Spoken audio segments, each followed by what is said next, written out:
သားတို့သမီးတို့ရေဒီနေ့တော့တို့တွေကောင်းကင်ယံရဲ့ဘယင်လို့ခေါ်တဲ့လင်းယုံ eagle တွေအကြောင်းကိုလေ့လာကြမယ်လင်းယုံတွေဟာတခြားငှက်တွေနဲ့မတူဘူးသူတို့မှာထူးခြားတဲ့ super power တွေရှိကြတယ်လေပထမဆုံး super power ကတော့သူတို့ရဲ့မျက်လုံးပဲ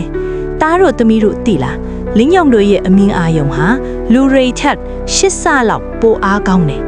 တို့တွေကကွင်းမြင့်ထဲမှာယုံကလေးတစ်ကောင်ကိုအဝေးကြီးကနေမမြင်နိုင်ပေမဲ့လင်းယုံကတော့မီတာ3000အမြင့်တောင်မြင့်ကြီးတွေပေါ်ကနေမြေပြင်ပေါ်မှာလှုပ်ရှားနေတဲ့ပရုပ်စိတ်လောက်ရှိတဲ့အရာကိုတောင်အသေးစိတ်မြင်နိုင်တာသူတို့မျက်လုံးက telescope မှန်ပြောင်းတက်ထားတယ်လို့ပဲဒီနေရာမှာတို့တွေတင်ယူရမှာကအာယုံစိုက်မှု focus ပဲလင်းယုံဟာသူကြည့်ကျင်တဲ့အရာကိုပဲစိုက်ကြည့်ပြီးဘယ်တော့မှမျက်တောင်မခတ်ဘူးတားလို့သမီးတို့လည်းစာဖတ်တဲ့အခါကစားတဲ့အခါလင်းယုံလို့အာယုံစိုက်ရင်အရာရာမှာထူးကြွလာမှာပါကဲဒီလောက်မျက်စိအားကောင်းတဲ့လင်းယုံကြီးတွေဟာကောင်းကင်မှာပြန်တိုင်းနေရင်ရုတ်တရက်မှုန်တိုင်းကြီးနဲ့တိုးရင်ဘာလုပ်မလဲ